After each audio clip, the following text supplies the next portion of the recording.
కృష్ణుడు మన్ను తిన్నాడని యశోదమ్మకి తెలిసిందట్రా. ఏది నోరు తెరు అని కృష్ణుడిని అడిగిందట.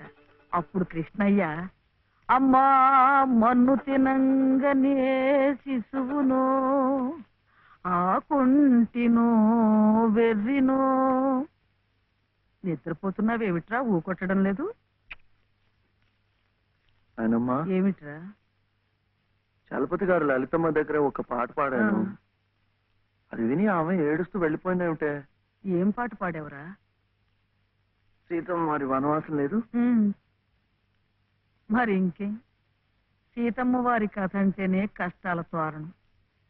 ఎంతటి ఆదిలక్ష్మి అయినా ఆడజన్మ ఎత్తేసరికి అగచాట్లు తప్పలేదు. ఏ కష్టాలు ఆమె గుండెల్ని తాకాయో, తన బాధల్ని గుర్తుకు తెచ్చాయో పిచ్చి తల్లి ఏడుస్తూ వెళ్ళిపోయి ఉంటుంది. అంటే ఆవిడ చాలా కష్టంలో ఉందా నానమ్మ? కష్టాలు కాక మరేమిట్రా, చిన్నతనంలోనే భర్త పోయాడు, అత్త మామలా ఆదరించలేదు, గతి లేక అన్న పంచం చేర్చి ఆ వదిన తాటకిలా కాల్చుకు తింటుంది. ఏమిటో సస్తే గాని రాబందులు ముట్టం.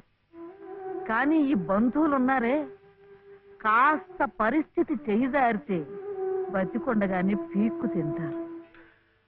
అంటే ఆవిడ అలా కష్టాలు పడాల్సిందేనా? అందుకే ఏదైనా దారి చూపించమని ఆ భగవంతుడిని వేడుకోమన్నాను. ఆ గుడి ప్రాంగణం తుడుచు, ఆ మెట్లు కడిగు, ఇంత సేవ చేసుకుంటే మంచి జరుగుతుందని చెప్పాను. చదువుకున్న పిల్లలు, మనకున్న నమ్మకాలు వాళ్ళకుంటాయా?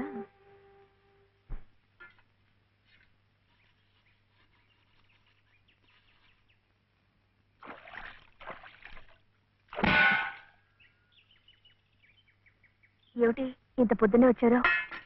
మెట్ల పూజకి. మెట్ల పూజగా? అరే ఏమిటిది?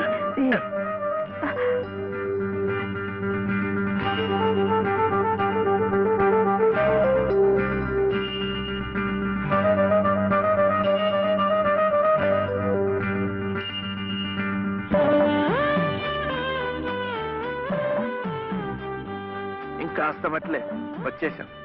అదిగో గుడి. మీకు ఎక్కువ కష్టాలు కదండి, అందుకని అన్ని మెట్లకు పూజ చేయటం మంచిది. నేను సహాయం చేస్తానుగా, రండి.